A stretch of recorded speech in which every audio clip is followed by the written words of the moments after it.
بسم اللہ الرحمن الرحیم۔ السلام علیکم۔ نیوز انالیسز کی نئی ایپیسوڈ کے ساتھ میں ہوں سید عارف بہار۔ ناظرین، امریکہ کی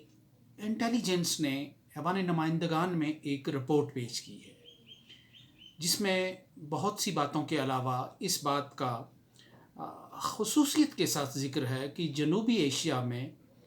پاکستان اور بھارت کے درمیان گو کہ ایک امن کی سی کیفیت ہے، لیکن یہ امن عارضی بھی ثابت ہو سکتا ہے۔ کوئی بھی غیر معمولی واقعہ، وہ کشمیر کے اندر ہو، دہشت گردی کا، عسکریت کا، یا بھارت کے اندر ہو، ماضی کی بھارتی قیادت کے برعکس نریندر مودی اس پہ بھرپور رد عمل دکھا سکتے ہیں اور پاکستان کے اندر کارروائی کی جا سکتی ہے۔ اس رپورٹ میں یہ بات بھی کہی گئی ہے کہ بھارت کسی خطرے کو واقعتاً وہ خطرہ ہو یا محض خیالی خطرہ ہو یا محض اپنے طور پر وہ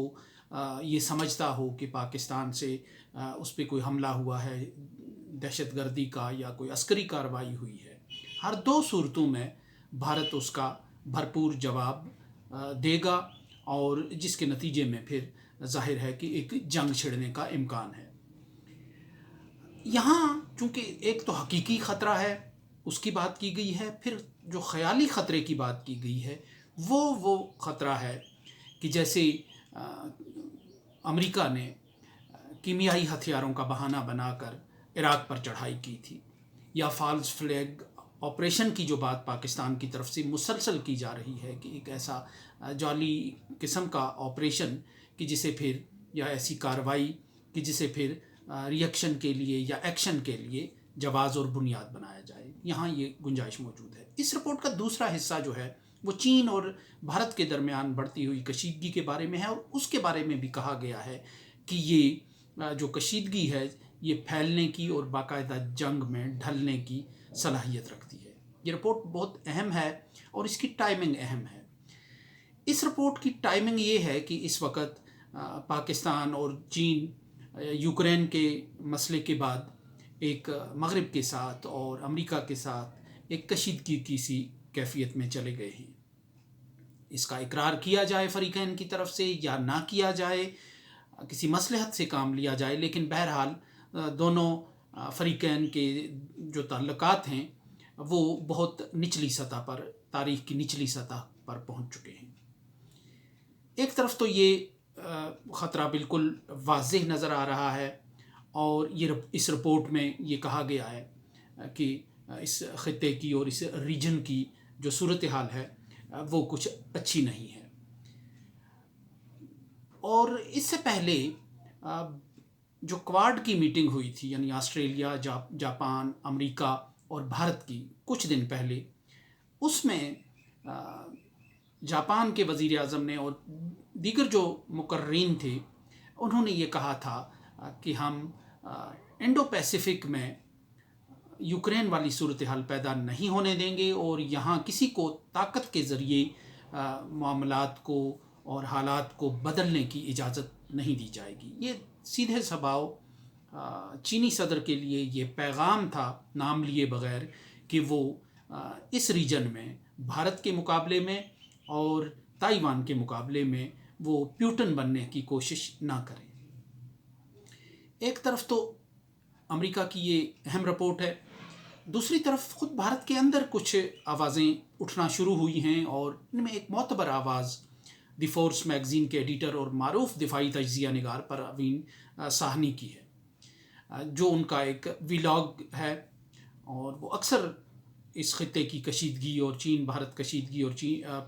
پاکستان بھارت کشیدگی پر بولتے اور لکھتے چلے آ رہے ہیں۔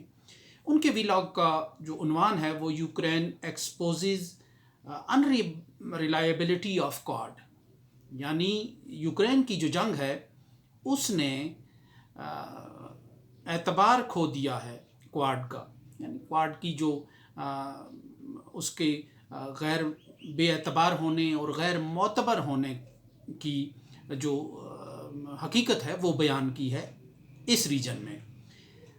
کوارڈ چونکہ اس علاقے کے لیے ہے، چین کے مقابلے کے لیے ہے اور پاکستان کے مقابلے کے لیے ہے، اور تائیوان کے ذریعے اور بھارت کے ذریعے ایک گھیراؤ کرنے کے لیے ہے، تو یہ ظاہر ہے کہ بھارت کے چین کے ساتھ اور پاکستان کے ساتھ تصادم کے تناظر میں یہ بات کی گئی ہے۔ جو یوکرین تھا وہ ایک ایسا الاؤ دہکایا گیا تھا کہ جو روس کی دہلیز پر دہکایا گیا تھا، روس کے مقابلے کے لیے روس سینٹرک تھا وہ، اور اس میں پھر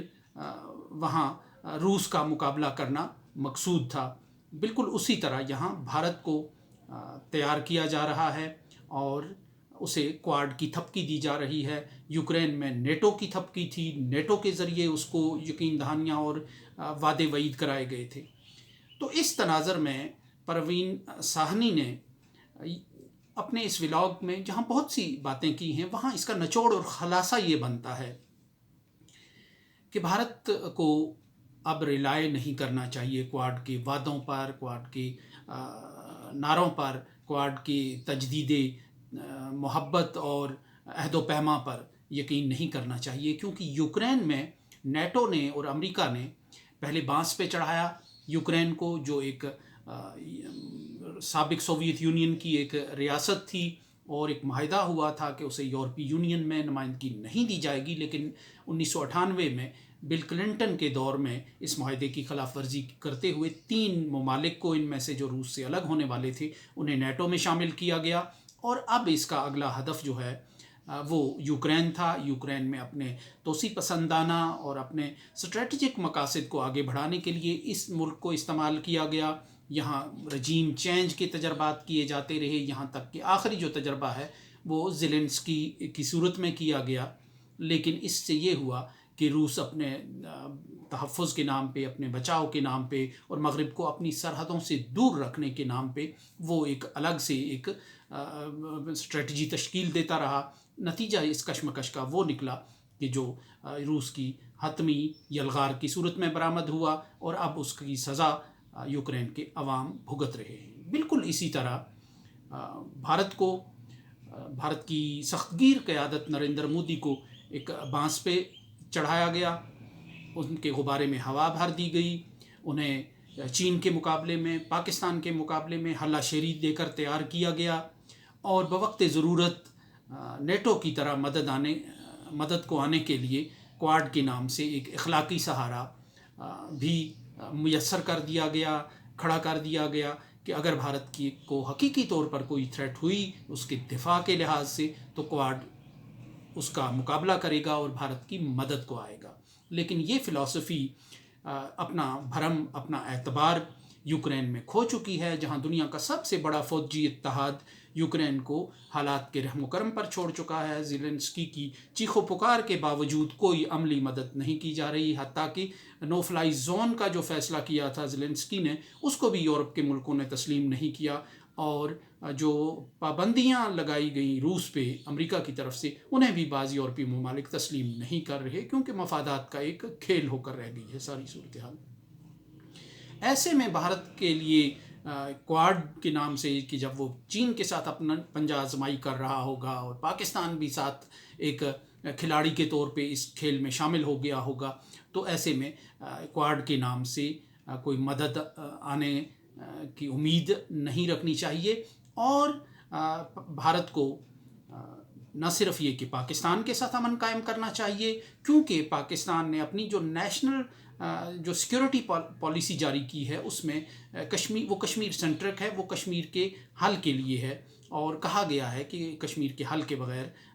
بات چیت اور معاملات آگے نہیں بڑھ سکتے، لیکن جو اس میں کنیکٹیوٹی کا ایک پہلو ہے، اس کو مد نظر رکھتے ہوئے بھارت کو آگے بڑھنا چاہیے اور پاکستان کے ساتھ امن قائم کرنا چاہیے۔ اور دوسری نصیحت وہ یہ کر رہے ہیں کہ بھارت کو سی پیک کو تسلیم کرنا چاہیے، بجائے اس کے کہ اس کے سبوتاج کے لیے وہ فنڈز مختص کرے، اس کو روکنے کے لیے ہیلوں بہانوں سے وہ اپنی طاقت ضائع کرے، وہ اسے تسلیم کرنا چاہیے، کیونکہ یہ بیلٹ اینڈ روڈ انیشیٹو کا فلیگ شپ آپریشن ہے، یعنی اس کی بالکل ایک نمایاں اور مرکزی حیثیت ہے چین کے اس منصوبے میں۔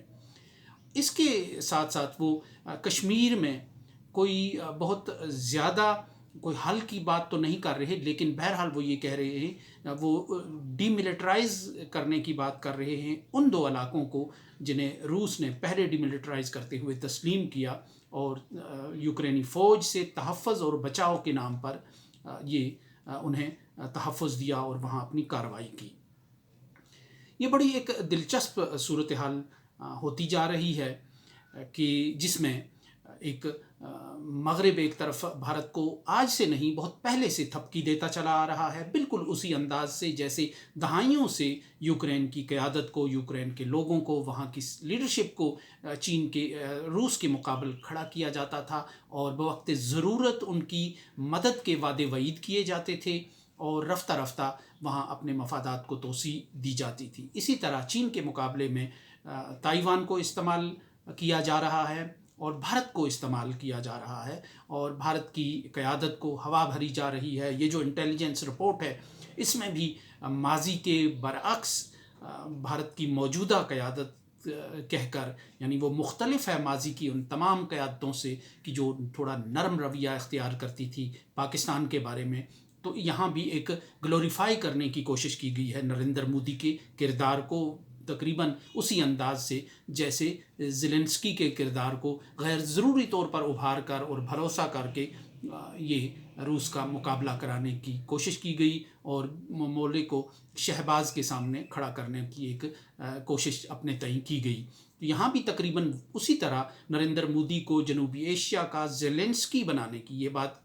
انہوں نے تو نہیں کی ہے ساہنی نے، لیکن میں سمجھتا ہوں کہ زیلنسکی بنانے کی ایک کوشش کی جا رہی ہے، لیکن بھارت کا جو صاحب الرائے طبقہ ہے وہ یوکرین کے آئینے میں بھارت کی قیادت کو اپنا چہرہ اور اپنے حالات دیکھنے کا جو مشورہ دے رہا ہے، میں سمجھتا ہوں کہ بھارت کی قیادت کے لیے ایک لمحہ فکریہ ہے کہ وہ زیلنسکی بن کر مغرب کے وعدوں پر زیادہ اعتبار نہ کرے۔ باہر سے تو آوازیں اٹھی رہی تھیں، اب بھارت کے اندر سے بھی یہ کہا جا رہا ہے کہ بھارت زیادہ جو بھروسہ اور اعتبار ان وعدوں پر نہ کرے کہ جو اسے چین کے مقابلے میں کسی مشکل صورتحال میں کا مقابلہ کرنے کے لیے دلائے گئے ہیں، اور ان یقین دہانیوں پر زیادہ بھروسہ کرتے ہوئے ٹارزن بننے کی کوشش نہ کریں۔ سو اس کے ساتھ ہی اجازت دیجیے، اللہ نگہبان۔